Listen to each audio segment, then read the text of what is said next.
IPB.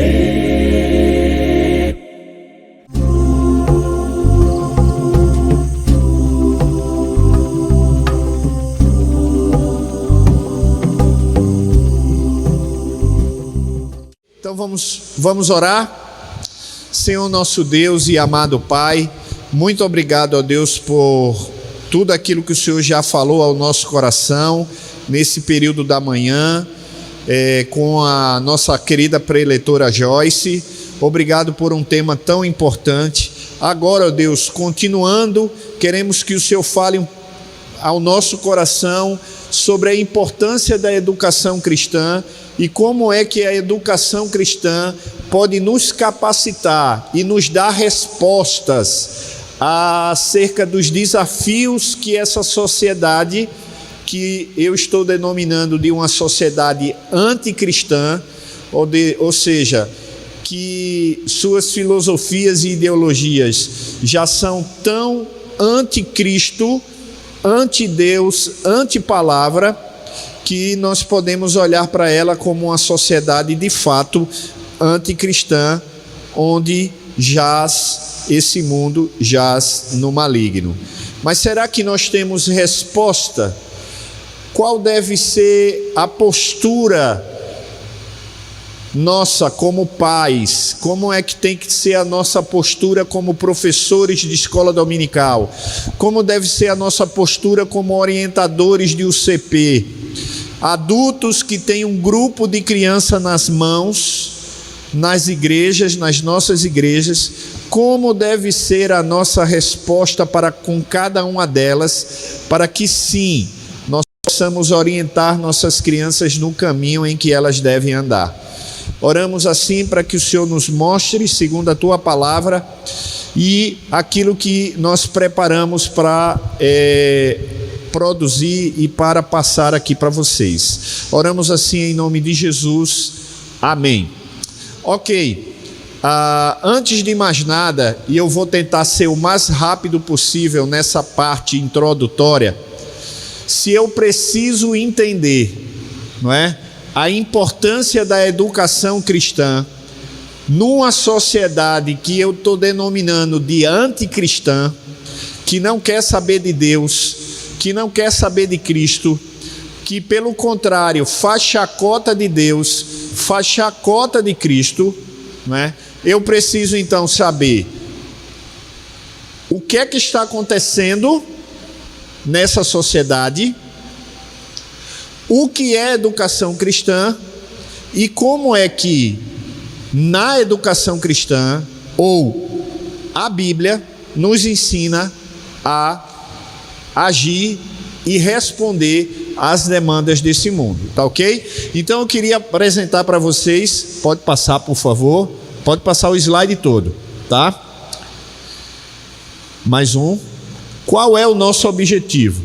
O nosso objetivo dessa palestra é mostrar a realidade do nosso contexto histórico-social, ok? Então nós vamos mostrar a você onde nós estamos vivendo, como nós estamos vivendo e que sociedade é essa que nós estamos vivendo. E entender o papel da educação cristã que está inserido dentro dela.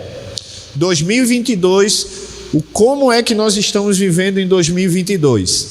Não temos a pretensão de penetrar nas raias da especulação político-partidária, ok? Porque quando a gente fala sobre histórico ou histórico-social, a gente acaba, vai falar de política. Não, vou fazer o máximo possível para não falar de política, nem de partido, mas mostrar, não é, com as mudanças desse tempo, ou como as mudanças desse tempo afetaram e continuam afetando a Igreja de Cristo, e como a educação cristã pode nos ajudar a combater os perigos que nos cercam. Por exemplo, como é que a educação cristã, falamos muito sobre isso agora, pode nos ajudar a lutar contra a ideologia de gênero, por exemplo, não é? Então eu creio que a educação cristã, ela é resposta. Por quê? Porque ela se baseia na nossa única regra de fé e prática, que é a palavra de Deus. Pode passar, por favor. Então, eu queria começar com uma opinião. Pode dar mais um clique? A opinião de um homem, está aqui a foto dele. Esse homem chama-se Francis Schaeffer. Francis Schaeffer é um pastor, um teólogo reformado, autor de vários livros, e um dos livros desse autor chama-se A Morte da Razão. Está ali embaixo, ó. Francis Schaeffer, A Morte da Razão. Eu trouxe aqui uma frase que está nesse livro, cuja edição foi de 1993. Olha só, gente, nós estamos em 2022 e o que esse homem escreveu continua valendo até hoje. E o que foi que ele escreveu que eu queria trazer para vocês? Exatamente isso que está aqui. Eu vou ler. Cada geração defronta ou enfrenta com este problema ou o problema de aprender como falar ao seu tempo de maneira comunicativa. E de maneira comunicativa é de maneira o quê? Que as pessoas que estejam ouvindo entendam. Lembra do que o velho Chacrinha falava? Eu sei que a gente não é crente, né? Mas quem é que nunca assistiu Chacrinha? A não ser os mais novos, né? Mas os mais antigos e os mais experientes como eu, que já tenho quase 50, a gente, mesmo que a mãe não deixasse, a gente assistia o Chacrinha jogando bacalhau, jogando e dando abacaxi para aqueles calouros que não conseguiam passar da metade da música, né? Ele dava uma buzinada lá, troféu abacaxi. É problema que não pode resolver sem uma compreensão da situação existencial em constante mudança com que se defronta. Para que consigamos comunicar a fé cristã de maneira eficiente ou de modo eficiente, portanto, temos que conhecer e entender as formas de pensamento da nossa geração. Quando ele escreveu isso, as formas de pensamento da geração dele eram outras. Há 10 anos atrás, a forma de pensamento da geração de 10 anos atrás era outra. A forma de pensamento da nossa geração hoje já é outra totalmente diferente. Eu gosto de andar, né? Eu preciso ficar parado que está filmando. E eu gosto de andar. Vai ser uma luta hoje. Então, é diferente. A cada ano, a cada mês, a cada período de ano, as coisas mudam. Eu costumo dizer lá em casa que eu sou analógico. Eu não sou digital, apesar de estar agora vivendo num mundo altamente digital. E como é que você sabe que eu sou analógico e não sou digital? Meu celular está aí, irmão, vê aí, tem um celular aí em cima? Beleza. Sabe como é que você descobre quem é analógico e quem é digital? Vou fazer aqui. Quem é digital, manda uma mensagem no WhatsApp assim. Pois é, não é isso? Mas tu viu aquilo lá? Quem é analógico, manda uma mensagem assim. Peraí, só um minuto.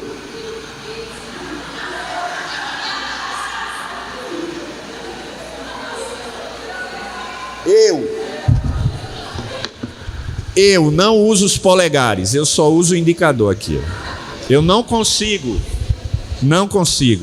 Meu menino pega o celular e conversando comigo, ele já mandou 10 mensagens, eu nem sei que ele mandou 10 mensagens. Então, eu sou analógico. Mas hoje essa é a realidade da nossa vida. Joyce falou aqui do perigo da internet e do perigo do celular. Mas não vai ter jeito. Essa é a realidade dos nossos filhos. O que é que nós precisamos fazer? É entender essa geração, entender essa realidade e trazer essa realidade para o nosso contexto. jogos cristãos, aplicativos cristãos, situações de bate-papo, TikTok, ou sei lá o que for. Se tem do mundo, gente, por que não tem cristão? Se Deus abençoa a gente muito mais do que eles. Que história é essa? Somos muito mais abençoados do que eles. Por que então a gente não pode ter? Porque a gente às vezes demoniza muito. E é claro, tem que ter perigo mesmo, como a Joyce falou. Tem idade para tudo, não é? Você não vai chegar e dizer, uma criança de 5 anos, trouxe o teu presente do Dia das Crianças, é um celular. Não faz isso, né? Mas aqueles que já têm idade de ter, tenha. E controle, você vai ver um pouquinho isso hoje aqui. Não sei se você sabe, mas se não sabe, busca lá no Google, você só é colocar controle parental. Atenção, essas duas palavras, controle parental. Joga no Google que você vai ver dezenas de aplicativos e aí você escolhe o que você quiser, vai do seu gosto. Tem um que é azul, tem outro que é assim, tem outro que é assado, aí você vai do seu gosto. Você joga lá, baixa no seu celular, baixa no celular do seu filho e você tem o controle do celular do seu filho. Você coloca quantas horas ele pode acessar a internet, você coloca quais são os sites que ele pode acessar na internet. Meu filho é assim, de vez em quando ele fala, mãe, pai, bota mais 10 minutos aí a gente, não meu filho, a gente já combinou que é 1 hora, é 1 hora. Às vezes a gente olha assim, tá, tudo bem, você tem que fazer um trabalho muito extenso e ficou com a sua hora de celular prejudicada, aí a gente dá um pouquinho mais. Mas isso serve para quê? Para que ele aprenda que tem hora para tudo. E que eu e a mãe dele sabemos o que é que ele vê na internet. A gente sabe tudo. Controle parental. Pode digitar aí que você vai ver, tá? Então vamos aprender um pouquinho mais sobre essa geração. Não é isso? A gente não precisa entender qual é o contexto que nós estamos vivendo? Então vamos lá. Meu assessor para assuntos midiáticos está aqui me ajudando, tá certo? Que mundo é esse? É um mundo que os filósofos, os antropólogos, os estudiosos da sociedade, eu ia dizer socialistas, os sociólogos, os sociólogos chamam de pós-moderno. É um mundo pós-moderno, tá ok? E qual é a marca maior de um mundo pós-moderno? É que é um mundo de mudanças. O que é verdade hoje, amanhã pode não ser mais. Se hoje a cor é azul, amanhã a cor pode ser vermelho, porque o azul já saiu de moda agora. Então a pós-modernidade trouxe especialmente essa questão da rapidez, como as coisas mudam de figura. Hoje é uma coisa, amanhã é outra. Então, tempo de mudança, time for change, tá? Tempo de mudança. Pode passar, meu irmão. Vamos ver então. Tem um estudioso chamado Zygmunt Bauman, que ele já foi um degrau a mais. Ele já disse que essa pós-modernidade é uma modernidade líquida. Eu estou sem minha garrafinha de água. De quem é essa daqui? É dele? Posso usar como exemplo? Ah, não posso não. Está fechada. Não, eu quero uma aberta. Pedro, vê se a minha está aí atrás. Aberta. Tem? É porque está fechada. Eu queria uma que já tivesse com pouca água. Aí no último banco, meu amor. Veja aí se tem uma. Isso, serve. Aqui, Pedro, já tem uma aqui. Obrigado. Ele olhou para uma jarra de água transparente como uma garrafa dessa e ele viu que o líquido ele se acomoda no espaço da garrafa ou daquele jarro ou daquela jarra. E quando ele faz a mudança, ela se acomoda à mudança que faz. Veja, agora ela está assim, ela se acomodou nesse espaço. Se eu virar assim, ela acomoda nesse. Quanto mais mexer, esse líquido, ele se acomoda à estrutura que eu desejar. Cabeça para baixo, cabeça para cima. E esse homem diz que a sociedade que nós estamos vivendo é assim, é como líquido. Ela se amolda ao estilo de vida das pessoas, ao que as pessoas determinam, né? Assim como líquidos não possuem uma forma e podem deslizar com mais facilidade de um lado para o outro do jarro, assim também podem ser descritos os comportamentos e os valores humanos da atual sociedade globalizada. Os relacionamentos mantidos através das redes sociais na internet é um bom exemplo do princípio da fluidez das relações contemporâneas. Na minha casa, em 1980, quando eu ainda era uma criança, minha mãe dizia: menino, olha o almoço. A gente saía de onde a gente estava, né? Hoje ela manda um zap, não é não? Ou seja, você vai se moldando. Se você não mandar o zap, seu filho já grita. Precisa gritar? Para que gritar? Manda um zap. Então essa é a realidade de hoje, que a gente vai ter que conviver com ela, irmão. Mesmo que você, como eu, seja analógico, ok? Você vai ter que conviver com ela. E ela vai se aperfeiçoar mais. Não tenha dúvida disso. Pode passar, ok? Então vamos para algumas características desse mundo que a gente está vivendo. Pode passar ele todo aí. Primeiro, é uma sociedade de colapso das crenças. Não há um conjunto de valores. O que se faz é desmantelar as regras e as estruturas. Já percebeu? Já percebeu que o seu filho, o meu filho, os nossos filhos, os adolescentes, eles estão aí para quebrar as regras. Mas a gente também era assim. Ou não era? Só que hoje eles estão assim com muito mais força, com muito mais ambição, não é? Por quê? Porque lá fora, os influencers que a gente não tinha, quem eram os nossos influencers? Silvio Santos, Chacrinha, Xuxa, Bolinha, Angélica, não era? Eliana, que ainda está, né, no circuito. Fofão, quem lembra do Balão Mágico? Sei lá, Fofão. Eram os nossos influencers. Sítio do Pica-Pau Amarelo. Hoje, os influencers são aqueles que usam as redes sociais, especialmente o YouTube, como um tal de Felipe Neto, para jogar um monte de porcaria na cabeça do seu filho. Hoje ele está à mercê de muitos mais influenciadores do que eu e você.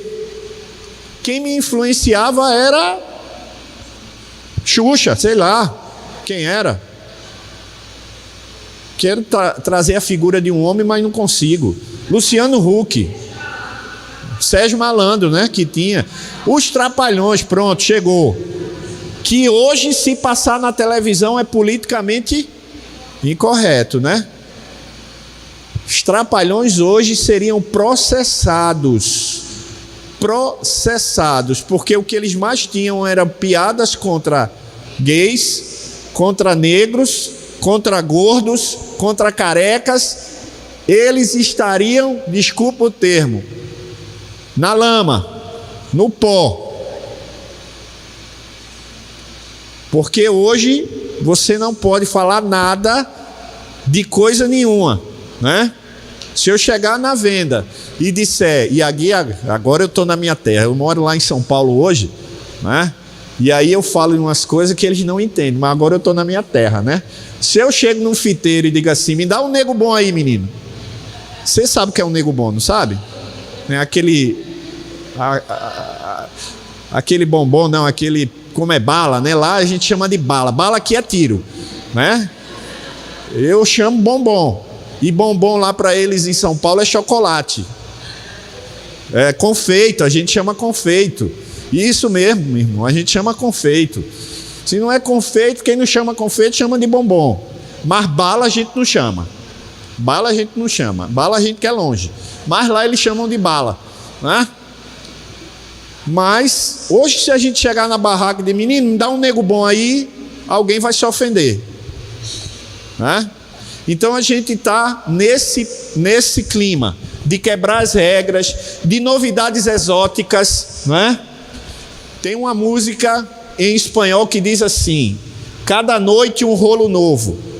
Ontem o yoga, o tarô, a meditação. Hoje eu já não quero mais o tarô, nem a meditação, nem o yoga. Eu quero o álcool e a droga. Amanhã, aí eu vou para a aeróbica, para a reencarnação, porque cada dia eu curto um rolo novo. Cada dia eu curto uma coisa nossa. Essa música tem o tema Como Decirte, Como Cantarte, que é uma música em espanhol. Mas é isso. As pessoas estão aí para mostrar essas novidades exóticas. Tudo que for muito exótico eles querem hoje. Pode passar. Ele todo, tá? Os dois, isso. Hoje também nós vivemos uma descrença das instituições. E qual é a maior instituição que está sendo ameaçada hoje? A família, né? Ela está ameaçada. Eu vou passar rápido porque senão não termino minha palestra. Eu gosto de falar, viu? Pense num cabo que gosta de falar. Necessidade de escandalizar é uma outra característica dessa época. Necessidade de escandalizar. Não basta um brinco, tem que ser uma argola. Não basta uma argola, tem que botar um chifre. Não basta um chifre, tem que ter a tatuagem no rosto todo. Não basta a tatuagem no rosto todo, tem que pegar o dente e fazer isso que essa pessoa fez aí, né? Tá toda desfigurada, tem chifre, enfim. Necessidade de escandalizar. Pode passar. Outras características: substitui a ética pela estética. Ou seja, se é bonito, se me dá prazer, se é gostoso, eu não quero saber se é ético ou não. Eu vou e faço. Mas meu filho, por que você fez isso? Ah, porque eu gosto. Ah, porque eu acho gostoso, porque eu acho prazeroso. Mas isso não é... Substituímos a ética pela estética. Ou seja, mais vale o que tem por fora do que nós somos por dentro. Só que lá na Bíblia, como foi que Davi foi escolhido, né? Lembra lá que o profeta foi na casa do pai de Davi? E o pai de Davi foi logo dizendo: deixa eu mostrar o meu filho mais bonitão, o mais musculoso, o mais belo, né? E aí foi passando um por um, e o profeta disse: não é nenhum deles, não tem mais nenhum. Aí o pai disse: tem um lá tomando conta das ovelhas, mas não vale a pena gastar tempo com ele não. Não, traz o menino aí. Não, traz o menino. Aí o profeta diz: porque Deus não vê a aparência, Deus vê o coração. Mas hoje essa sociedade é uma sociedade muito de aparência. Tudo é aparência. O coração está podre, o coração está destruído. Por dentro você não vale nada. Mas se você por fora estiver na vibe, não é assim que fala? É vibe, ó, estou me modernizando. Se você não estiver na vibe, se você tiver na vibe, está tranquilo. O que tem por dentro só te interessa. Crise existencial. Muitos não sabem quem são. E aí a ideologia de gênero entra, né? Lembra que Joyce falou aqui?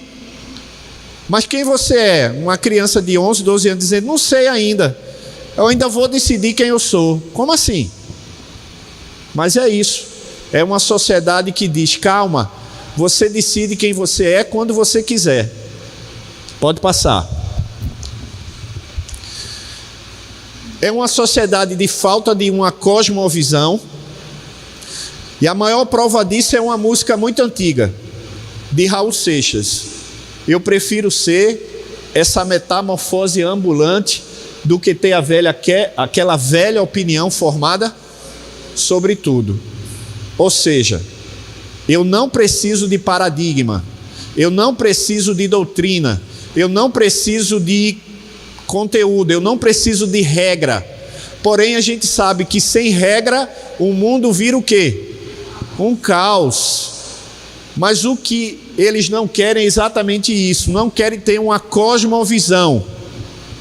Eles querem viver o que eles querem viver, do jeito que eles querem viver, e cada um é dono da sua própria verdade, que é o próximo ponto, que é o pluralismo e o relativismo.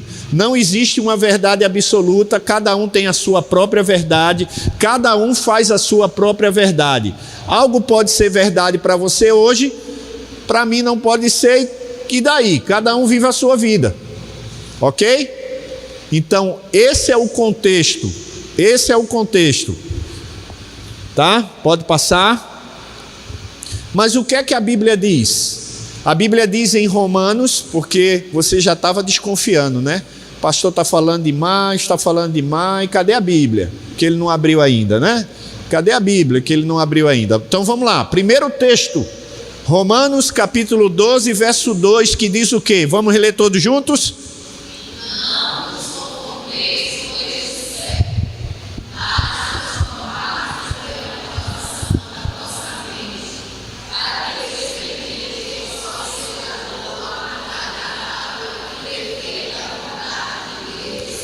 O que é que Deus orienta? Qual é a vontade de Deus? É que a gente alcance o mundo, mas não se conforme com ele. A nossa luta, gente, é contra esse mundo que jaz no maligno. A gente tem que fazer a diferença, tem que nadar contra a maré. Quando todo mundo está dizendo é assim, você vai e diz, não, mas é assim. Você nada contra a maré. Não deixe a permissividade entrar na sua vida, entrar na sua casa, entrar na sua igreja. Quando eu digo permissividade, é aquela permissividade maldosa. Porque tem gente que acha que de repente, por exemplo, internet é do diabo. Pode ser, se você deixar que seja, né?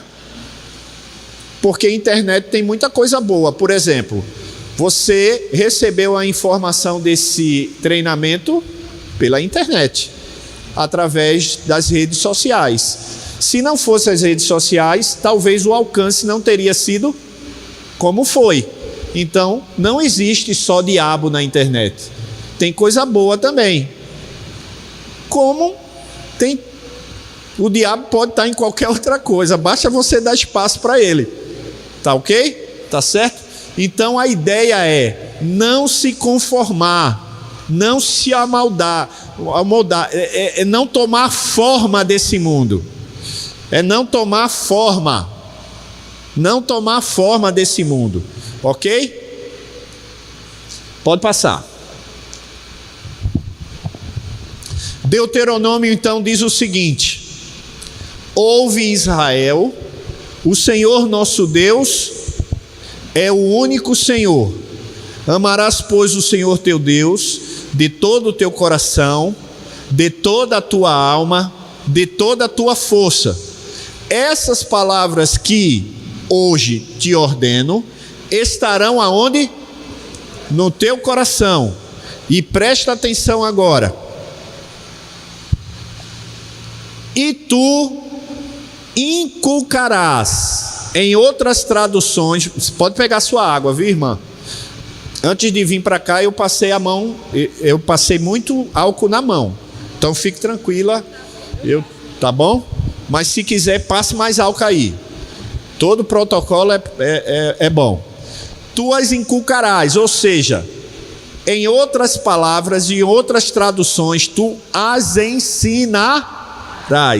E delas falarás, assentado em tua casa, andando pelo caminho, ao deitar-te e ao levantar-te. Espera aí, pastor, então eu só posso falar de Deus a uma criança, ao meu filho, nessas 4 possibilidades, quando ele for dormir, quando estiver andando, fazendo uma caminhada, quando... Cadê? quando estiver na minha casa só, ou de manhã logo cedo, na minha hora silenciosa, como diz no Palavra da Vida.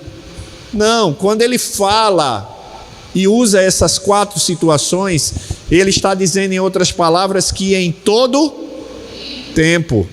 Não perca tempo, em casa, fora de casa, antes de comer, depois de comer, antes de dormir, quando acordar, porque durante o sono, só se for Jesus lá, né? Que eu não tenho dúvida nenhuma que ele pode falar através do sono. Se ele vai querer fazer isso, aí é outra história, porque Deus pode tudo.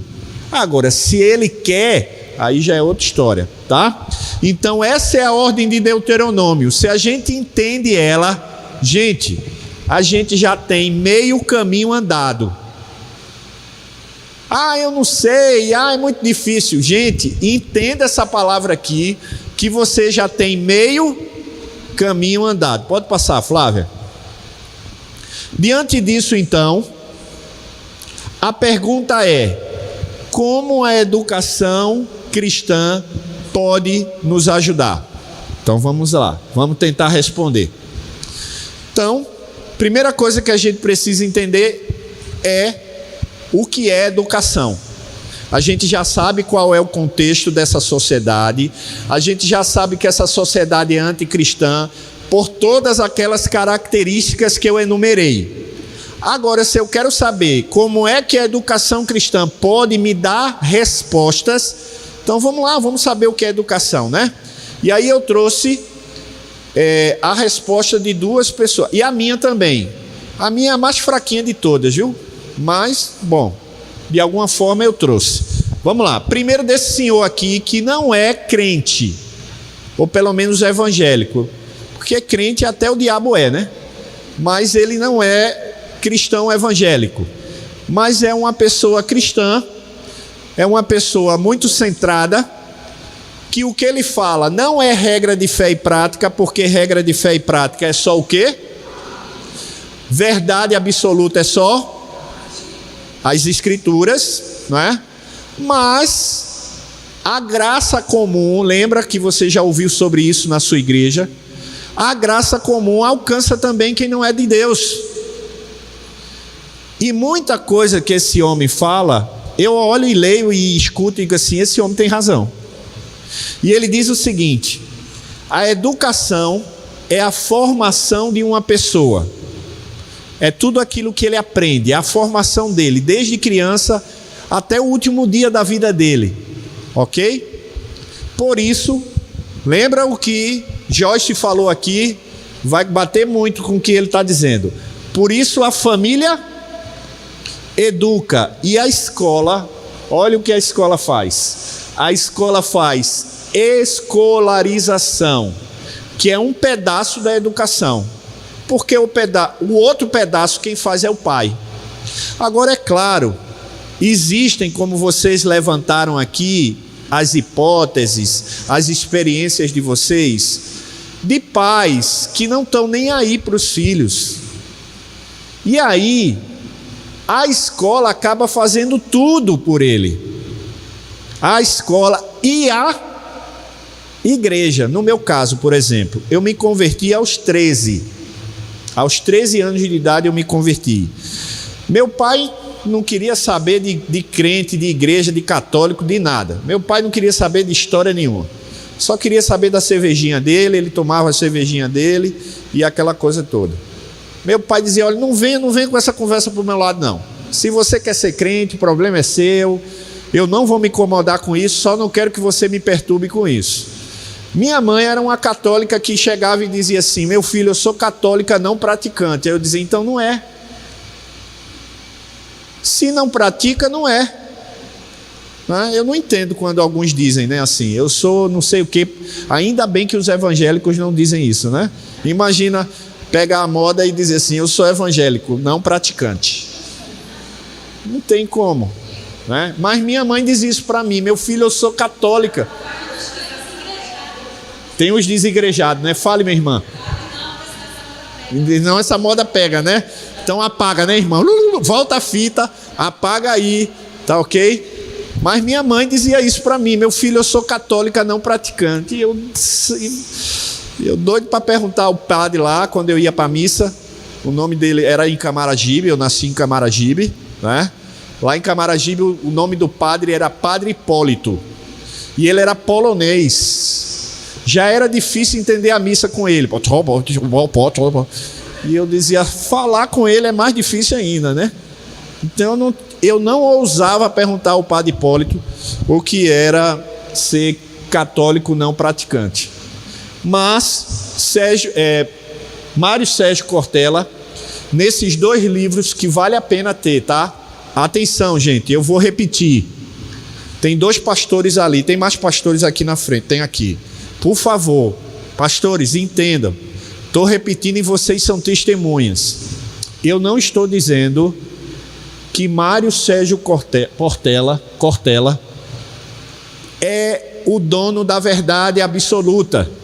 A verdade absoluta está aqui.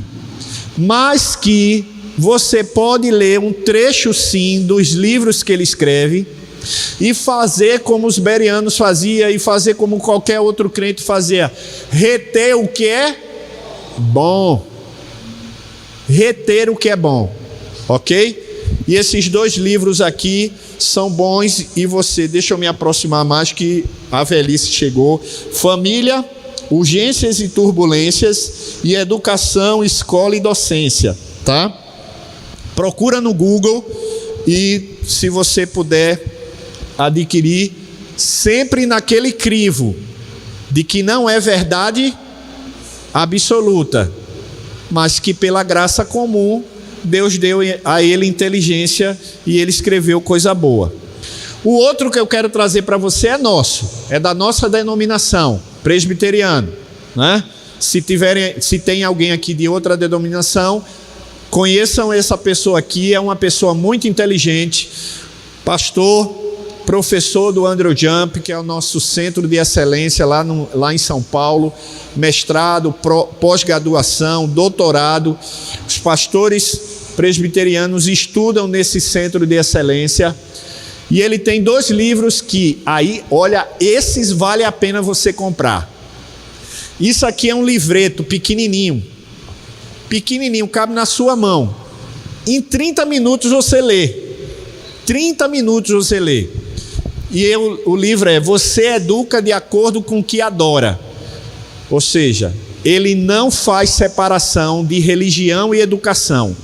Para ele, religião e educação, ou seja, Deus e educação, não podem ser separados.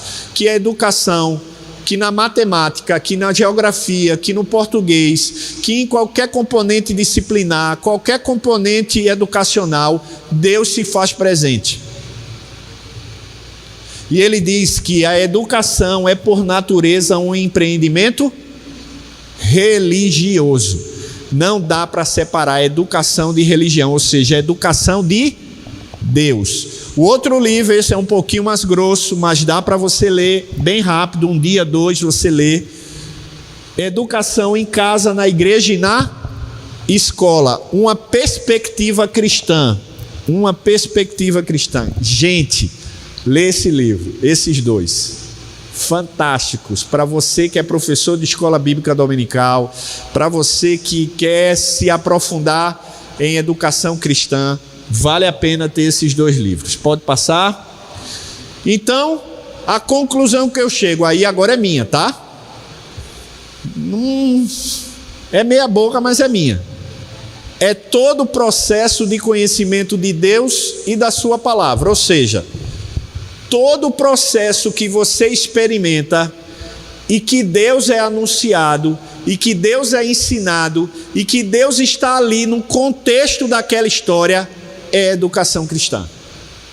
Pode acontecer agora, formalmente, como você está vendo eu falar de Deus para você, ou pode acontecer num bate-papo informal. Diz aí, mulher, como é que tu tá? Estou bem, graças a Deus. Deus já apareceu. De alguma forma você já falou de Deus. Então, esse processo de conhecimento, ele pode ser formal, num congresso, numa sala de aula, professor, quadro, caneta, porque não tem mais giz, né? Alguns ainda têm. Mas pode acontecer também informalmente. Informalmente. E deixa eu lhe dizer uma coisa. Informalmente, você ensina mais do que formalmente. Porque vamos lá. Quanto tempo você gasta, você investe na escola bíblica dominical por semana? Quantas horas? Uma hora e meia no máximo, não é isso? Eu estou certo? Uma hora e meia por semana. Claro, tem culto de doutrina, tem culto de oração, mas eu estou colocando escola bíblica dominical, que a gente sabe que tem o objetivo do lecionar, da educação. Se existe uma escola dentro da igreja, ela se chama escola bíblica. Pode ser sabadal, quintal, quartanal, mas a gente tenha, tá certo? E a gente aprende só uma hora e meia, gente. O resto da semana a gente está na informalidade. É por isso que você não entende e fica com raiva. Porque o seu aluno, ele sabe mais de Anitta, canta mais Anitta do que o corinho que você canta. Claro que ele vai saber mais Anitta, porque ele escuta Anitta de manhã, de tarde e de noite. Porque ele vê a Anitta de manhã, de tarde e de noite em qualquer propaganda, em qualquer situação. Por isso, todo momento que você tiver a oportunidade de falar de Deus, mesmo que seja informalmente, fale. Não perca tempo, pode passar. Então vamos lá. Depois que você já aprendeu sobre isso, qual é a fundamentação que eu tenho? A fundamentação que eu tenho é que o principal fundamento da educação cristã é a Sagrada Escritura. Ela é a palavra de Deus, inspirada, inerrante e infalível. Por isso eu tenho resposta para todas as minhas demandas, porque o fundamento dela pode ser outro. Aqui é o alicerce e você está construindo toda a sua educação cristã em cima disso aqui. Se não for em cima disso aqui, é como uma casa construída na areia. Não tem a musiquinha lá e o texto bíblico, né? Não construa sua casa na areia. Não construa na beira do mar, mesmo que pareça chique aí. Não estou trocando não, né, Flávia? Que eu troco a letra das músicas. Minha esposa fica, né? Tu trocou a letra da música? Aí eu disse, minha filha, tá difícil para mim aqui. Mas é como uma casa construída na areia. Quando o vento bater, que vento é esse? Falsa doutrina, influência, ideologias. Quando bater no coração do seu filho, ele vai ceder. Porque ele construiu a casa dele sobre a areia e não sobre a rocha. Então, o fundamento da educação cristã é a palavra de Deus. Corra de igreja, corra de pastor, corra de quem quer que seja, que fundamenta suas teses e sua doutrina em livros ou em qualquer outro lugar que não seja a Bíblia. É claro que na Igreja Presbiteriana do Brasil, depois da Bíblia, vem os símbolos de fé. E você sabe que os símbolos de fé são os catecismos e a confissão de fé de Westminster. Ali está a nossa teologia sistematizada, para você entender ponto a ponto, né? E você perguntar qual é o fim principal do homem, e você responder: glorificar a Deus e gozá-lo para sempre, não é? Devemos estar então preparados para defender suas bases, defender isso aqui, e impedir que ideologias não genuínas venham contaminar o santo magistério legado por Cristo Jesus. Ali tem um texto: faça feito os bereanos, que quando escutava o profeta ia lá na Bíblia não, né? Nas Escrituras, não tinha a Bíblia como a gente tem hoje, né? Para ver se o profeta estava falando alguma coisa verdadeira ou não. Depois pega lá, volta aí, irmã. Pega lá Efésios 4:13, 13 a 15, 2 Timóteo 3, 16 e 17, que diz o quê? Toda a escritura inspirada por Deus, útil para o ensino, para a correção, para a educação na justiça, a fim de que o homem de Deus seja perfeito e perfeitamente habilitado para toda boa obra. Quer ser habilitado para toda boa obra? Então aqui está quem vai te habilitar, ok? Pode passar. Devemos então crer no que diz as Escrituras, e aí eu vou repetir o que eu acabei de ler. Está aqui, ó. Toda a Escritura é inspirada por Deus e útil para o ensino, para a repreensão, para a correção, para a educação da justiça, a fim de que o homem de Deus seja perfeito e perfeitamente habilitado para toda boa obra. Pode passar, Flávia. Sendo assim, firme compromisso com a educação cristã. Como? Vamos lá. 1. Fundamentando o ensino em todas as suas formas na doutrina bíblica. Não vá com, como é que eu posso dizer? Com conversinha fiada para a sua criança que ela não vai acreditar. Primeiro porque ela já está muito esperta, gente. As crianças de hoje já estão dando de 10 a 0 na gente. Quando eu estou com um problema no meu celular, eu peço para Davi e Pedro. Eles consertam para mim, eles fazem assim, aí já deu 2 cliques, ele consertou. Então, aprofunde-se na doutrina bíblica. Porque muitas igrejas, por exemplo, não fazem o culto infantil à noite. Eu vou falar só de um motivo. Existem outros. Também não vou entrar nessa polêmica, porque não é para agora.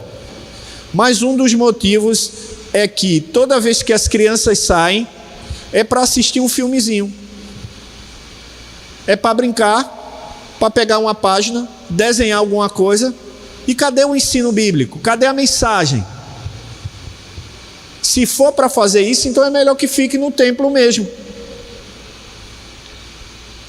É melhor que fique no templo mesmo. Ok? Tendo sempre a direção do Senhor Jesus como mestre por excelência. Ou seja, foque em Jesus. Ele é teu maior exemplo. Padre, repudie toda e qualquer tentação de negociar a ortodoxia bíblica ou de substituí-la, aumentá-la ou diminuí-la. Não venda a visão, a teologia que você tem, a maneira de adorar e cultuar a Deus a preço de banana, porque as igrejas do momento fazem isso. Então a gente também tem que fazer o mesmo. E aqui, todo respeito a quem faz, eu participo de uma igreja que faz lá em São Paulo, mas se você não fizer, você não deixa de ser bíblico por causa disso. Mas tem igreja hoje que gosta de jogo de luz, que quando está no louvor apaga a luz e fica só a luz do palco lá. Para ser bíblico precisa disso? Não. Não precisa. Quem faz isso deixa de ser bíblico? Também não. Mas eu não posso olhar e dizer que só vale agora se ficar fazendo o jogo de luz.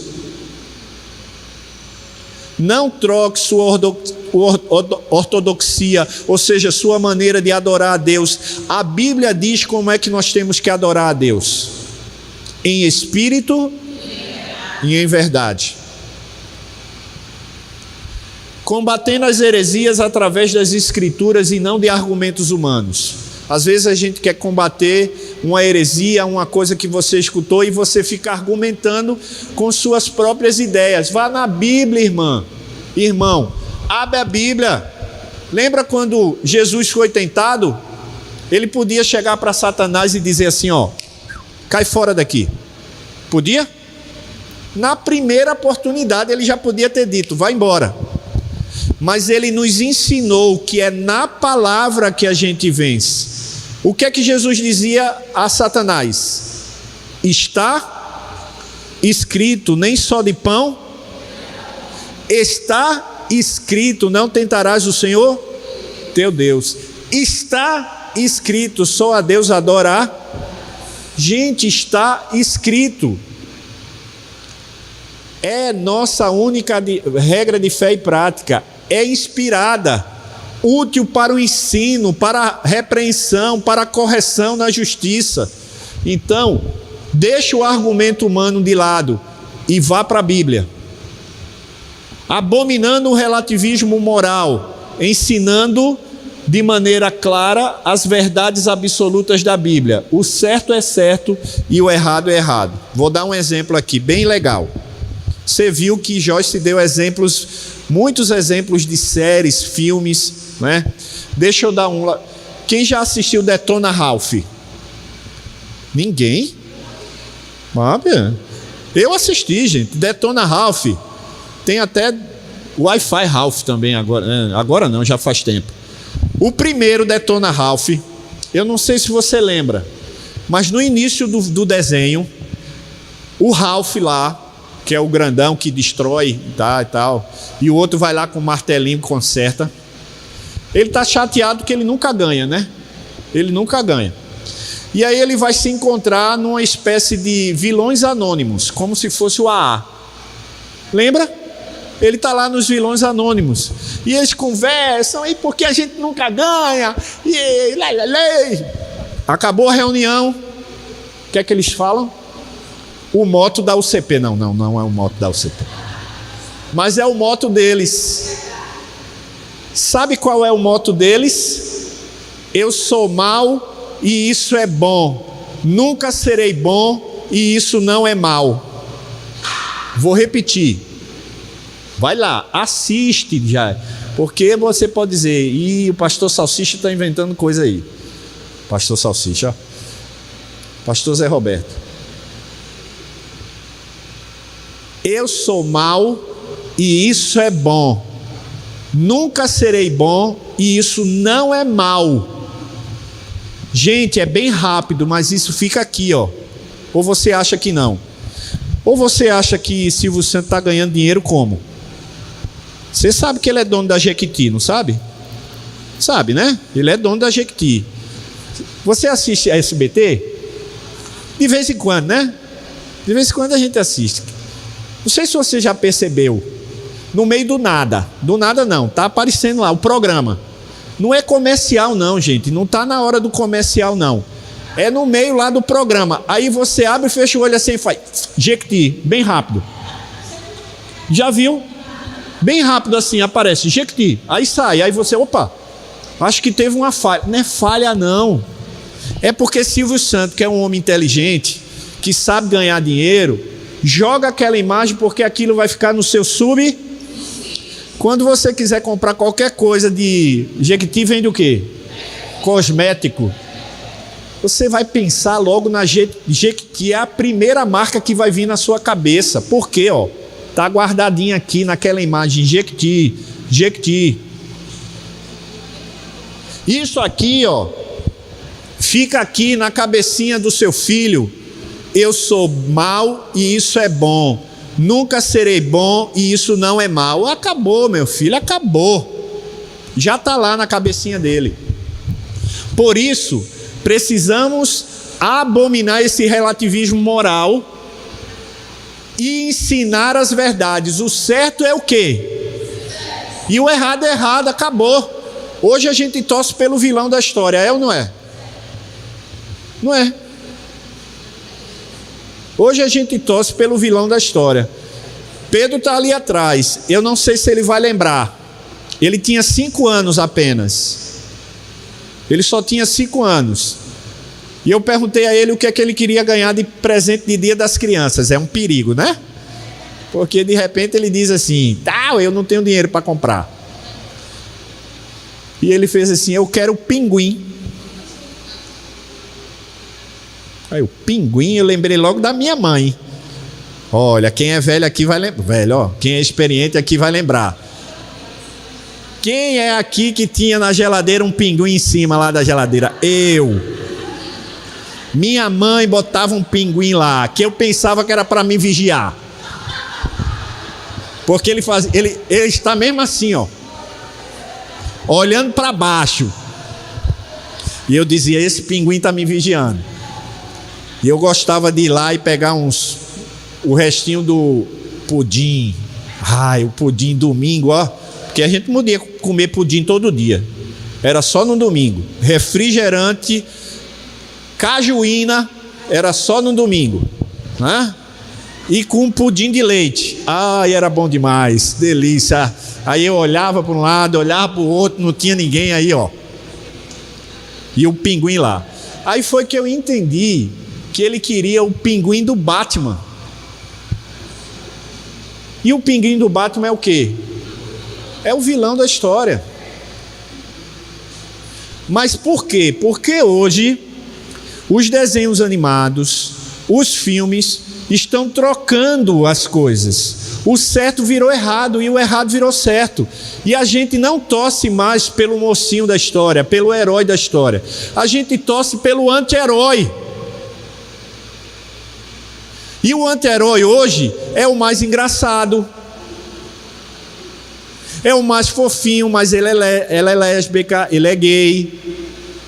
Para que você olhe e diga assim, ah, então ser isso é legal.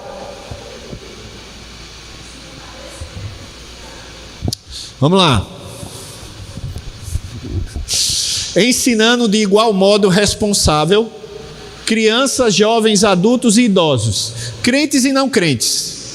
Ah, não, eu vou dar uma atenção especial para as crianças e vou deixar de lado os idosos. Não, nessa hora do ensino todos precisam receber a mesma atenção. E eu fiz uma analogia aqui que deveria ser diferente, porque nessas minhas andanças, 12 anos, estou terminando, 12 anos pelo Brasil, todo final de semana, não, nem todo, né? Mas Flávia sofreu muito aí nesses 12 anos, né? Tendo que levar Pedro e os meninos, e Davi, os meninos, sozinha para a igreja, né? E eu, como pai, não estava lá presente, né? E isso é uma das coisas que está me deixando, ou está me levando a deixar a secretaria. Eu quero participar mais da vida deles, né? Porque eu falo aqui para o pai participar e eu estou lá na rua.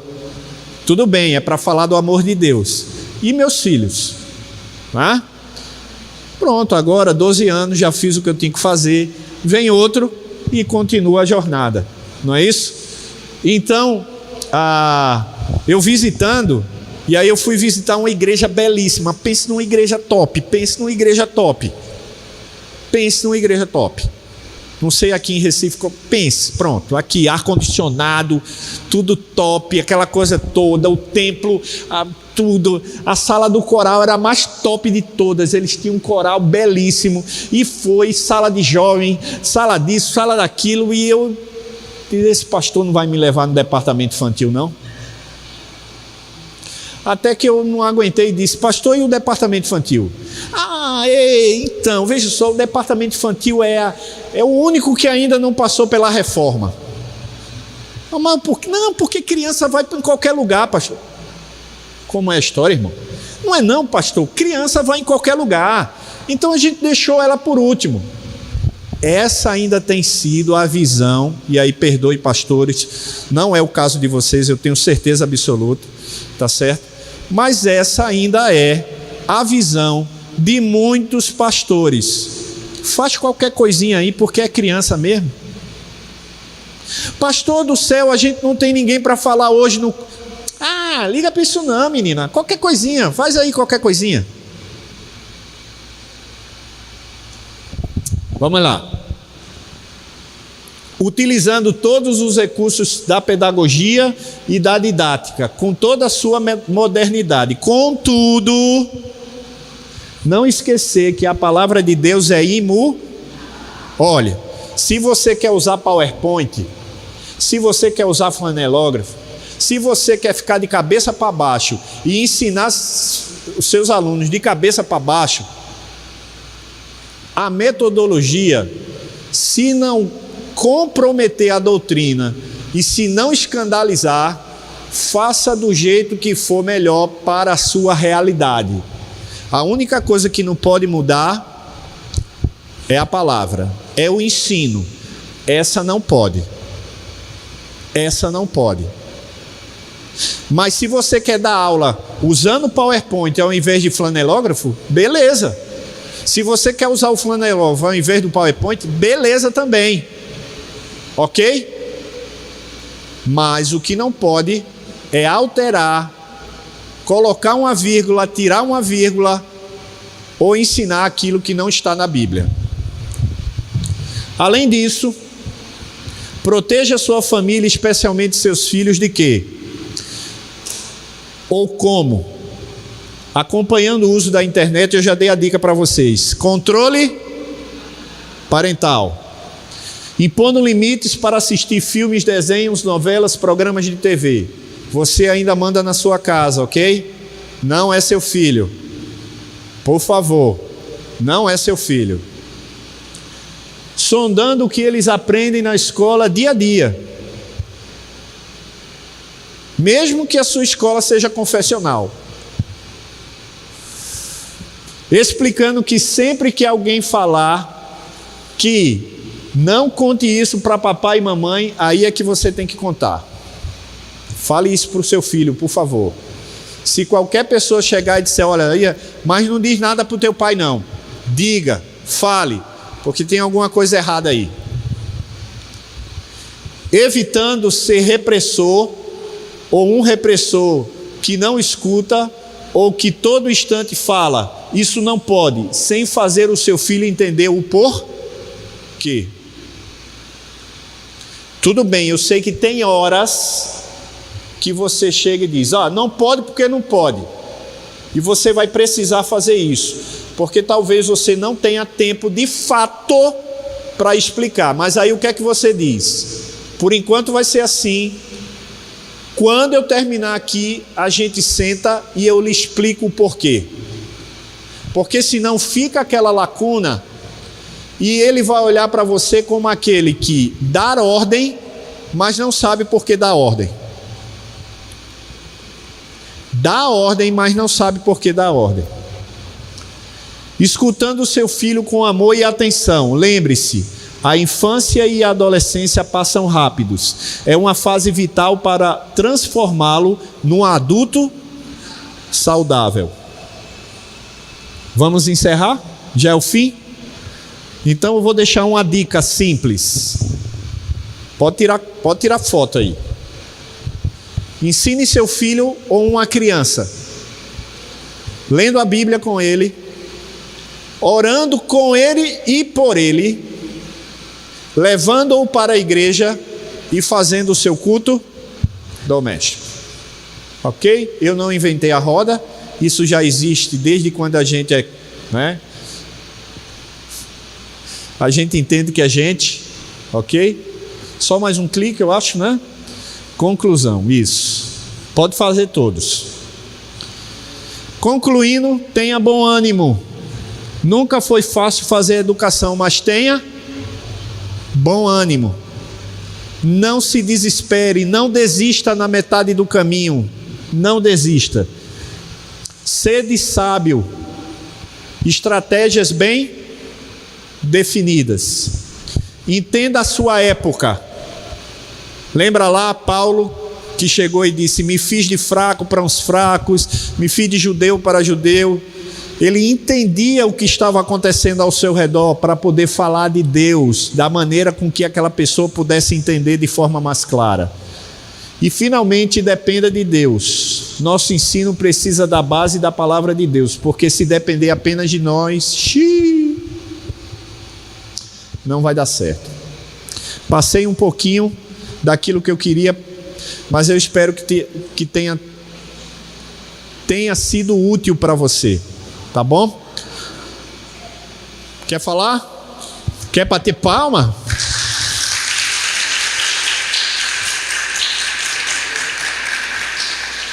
IPB